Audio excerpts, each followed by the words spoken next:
insights, picks, results. This is Wizard Sports Picks. Beyond the Lines.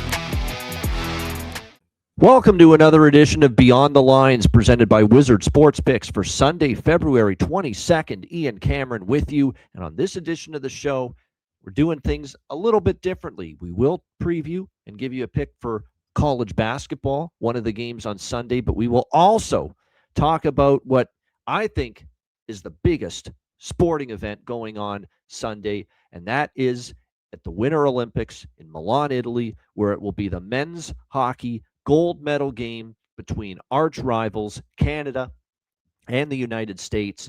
We will preview that game and tell you what great value angles to look at in the big showdown between Canada and the United States in men's Olympic hockey gold medal game. We'll talk about that as well. But first, we want to remind everybody, get to wizardsportspicks.com. Check out the website, daily premium picks. You can now also sign up for a long-term subscription, 3-day, 7-day, 30-day, and 1-year all sports subscription options available with all of our great handicappers. And make sure, if you are so inclined, to enter your email address on the homepage to have free picks sent to your inbox. All that and more, check it out at wizardsportspicks.com. All right, it starts at 8 a.m. Eastern Time. Set your alarm. It starts early for those of us here in North America, but it is the much-anticipated gold medal showdown in men's hockey at the Winter Olympics between Canada and the United States. We have pretty much this game in that even money pick'em price range. Canada about a minus 120 to minus 125 favorite in this game. The U.S. anywhere from plus 100 to plus 105 as the slight underdog. The total 5.5 in this game, shaded to the under. I have a futures ticket on Canada to win the gold medal from before the tournament, so I'm going to stand pat with that. I feel I don't need to add on.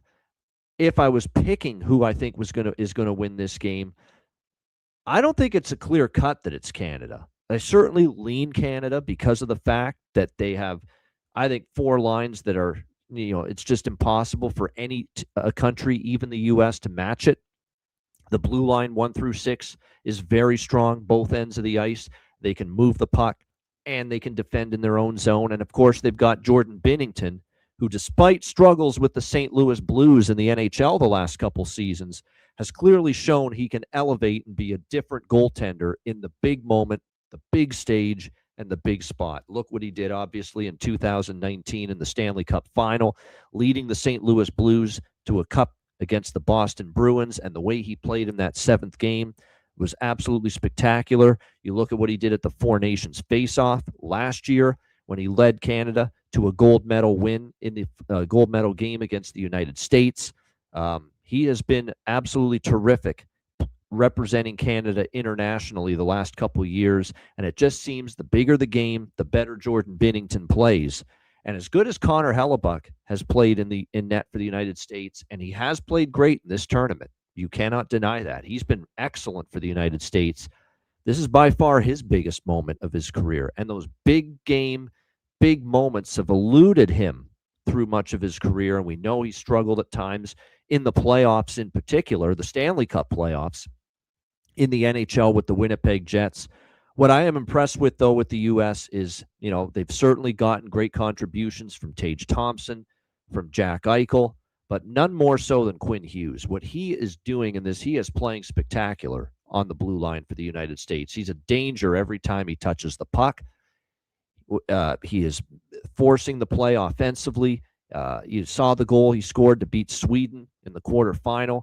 There was no room, no time and space, but he created his own time and space with just this shucking and jiving, dancing and prancing in the offensive zone to open up time and space, and then he rifled a shot past Jacob Markstrom to beat Sweden in that quarterfinal. Canada, meanwhile, we'll have to see if the captain, Sidney Crosby, plays. He did not play against Finland in the semifinal win. It's looking like he's going to try to give it a go and play. It would shock me if he doesn't. The question is going to be, is he 100%? Well, the one thing that's been interesting about Canada is their face-off struggles against Finland were really, really noticeable. And they're definitely going to want to shore that up. They were getting beaten pretty soundly in the face-off circle by Finland.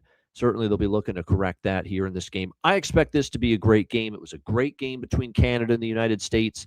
Of course, in the gold medal game last year, can the United States handle, especially if Crosby plays, can you handle Crosby, McDavid, and McKinnon all at once? Not to mention the other players that can step up, like a Mark Stone, a Sam Bennett, a Sam Reinhart, Mitch Marner, who, of course, scored the game winner against Czechia in the quarterfinal round for Canada. Can the United States be able to match that firepower and especially that depth right down the middle at the center ice position if Crosby plays? Because it is hard to match Canada in that department. I expect a good game. I expect a close game. I expect a competitive game, every bit like it was at the Four Nations Face-Off championship game last year when Canada beat the U.S. 3-2 in overtime. This is the third time that Canada and the U.S. will face off for gold at the Winter Olympics in men's hockey. Canada 2-0 in those previous games, winning in 2002 in the gold medal game against the United States, and then in 2010, the Sidney Crosby golden goal in Vancouver to beat the United States and win the gold medal there. But sometimes if you're the United States, the one thing you can hang your hat on is, that old saying, maybe the third time's the charm. Maybe this third opportunity to face Canada for gold in men's hockey at the Winter Olympics will be the time that the United States gets it done. I'm going to give you two bets that I am on for this game. It's not the money line. It's not the full game total, but it's two positive expectation bets that have a legit chance of cashing, and I think there's great value with both. We will start with the first bet that I like here. I'm on both teams to score in the first period, plus 240. That's the price that's out, the best price I've seen out there with that. Most sports books have anywhere from plus 220 to plus 240 with that bet. I think both teams are going to come out with full of energy. The first goal is going to be very important. I do expect both teams to want to be aggressive to try to get that first goal early in this game.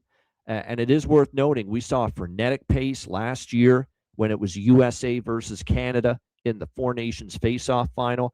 And after the first period, it was 1-1. Both teams got on the board, and it was actually 1-1 in the second period of that game as well, and it was 2-2 after two periods. So each team scored a goal in the first period of the Four Nations face-off final last year when these two nations met, and I think we have a good chance that both teams get on the board in the opening period here as well. I think the value is tremendous at plus 240.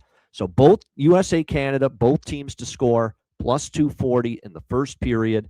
That's one bet I'm going to recommend for this game. The other, you can find this as high as plus 300, the draw, which is essentially betting this game to go to overtime. Why not? I expect a close game. I expect it to be tight. I expect it to be a game that could end up needing beyond 60 minutes to determine a winner, and we saw that last year at the Four Nations face-off when Connor McDavid scored in overtime for Canada to beat the United States 3-2 in the Four Nations face-off final. That game needed overtime. Let's not forget the last time these teams met for gold at the Winter Olympics in men's hockey. That game needed overtime in 2010 in Vancouver when Sidney Crosby scored the golden goal overtime winner. So I think we do have a serious chance to see this game needing more than 60 minutes to determine a winner. So Canada, USA draw plus 300 to go along with that. Both teams to score in the first period at plus 240. Two big plus money prices, and I think we have a shot to cash at the very least one of them, hopefully even both of them. I think those are two great bets at great value for the big gold medal matchup in men's hockey at the Winter Olympics Sunday morning, Canada and the United States. All right, let's turn to college basketball. We will go to a Horizon League matchup that will be taking place Sunday afternoon. It is going to be the Cleveland State Vikings. The Cleveland State Vikings taking on the IPFW Purdue Fort Wayne Mastodons. We've got IPFW 2.5-point road favorites in this game. The total 160.5. And right away, I gravitate to the over in this game. 160.5 is the consensus total right now for this game. Cleveland State plays very fast pace. They're capable of scoring points, but boy, oh boy, their defense is a complete and utter disaster right now. And it seems to be getting worse, not better, as the Horizon League Conference season marches on. This is a team that is just not guarding, not stopping anybody, regardless of who they play. And it has been way too easy to score the basketball against Cleveland State. Cleveland State, just in their last 2 games alone, they allow 106 points to Youngstown State, 102 points to Wright State in their last 2 Horizon League games. Cleveland State allowed Youngstown State to shoot 63% from the field and 64% from three-point range.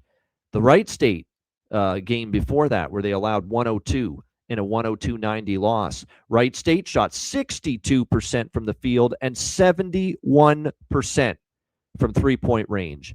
Now, one game where you're giving up ungodly, horrific shooting percentages, okay, you could chalk it up maybe to a little bad shooting luck. When it happens 2 games in a row, no, I don't buy that bad shooting luck. Get that nonsense out of here. You're a bad defense. And I think it's a full display what we have seen here, on full display the last 2 games, what we have seen from Cleveland State. They are a horrific, hideous defensive basketball team. And I don't know if it's going to change here against the Fort Wayne Mastodons, who, have had their issues at times scoring. They went through a 3-game losing streak at the beginning of this month of February, where they scored 61 in a loss to Youngstown, 68 to Wright State, 59 to Green Bay, clearly having their issues putting the ball in the basket. But since then, they bounced back. They scored 83 against IU Indianapolis. They did struggle against Northern Kentucky, still scored 71, but they gave up 87. This is another team that's not a great defensive team, not the kind of horrendous numbers that Cleveland State's been allowing, but still, this Fort Wayne Mastodons team is not a great defensive team by any stretch of the imagination. You look at coming into this matchup that Cleveland State's a very, very good three-point shooting team. That's the strength of the Vikings. Cleveland State can shoot the three. They're at the 21st in the country right now as far as three-point shooting percentage, 37.7% from three-point range for Cleveland State on the season. Well, guess who's not good defending the perimeter? That's right, Fort Wayne. They are allowing 36% shooting from the perimeter for the season. That ranks them 318th in the country as far as defensive three-point field goal percentage, which isn't very good. So Cleveland State should be able to make threes against a bad perimeter D, and Cleveland State's not stopping anybody. It doesn't matter if it's two-pointers or three-pointers. Everyone is scoring in bunches right now against Cleveland State. So you put the two together, and I think we've got a case for a high-scoring game here in this Horizon League matchup. So we will go with Fort Wayne. That's IPFW, Fort Wayne, whatever you want to call them, same thing. IPFW/Fort Wayne, Cleveland State, over 160.5. That will be my college basketball recommendation here for Sunday, February 22nd on Beyond the Lines. All right, that's a wrap for this edition of the show. Thanks for tuning in. Hit the like button on the way out. Check out the website, wizardsportspicks.com, and get on board with any of our great handicappers. Have a great Sunday. Enjoy the games and good luck. And thanks for tuning in to the Sunday, February 22nd edition of Beyond the Lines, presented by Wizard Sports Picks.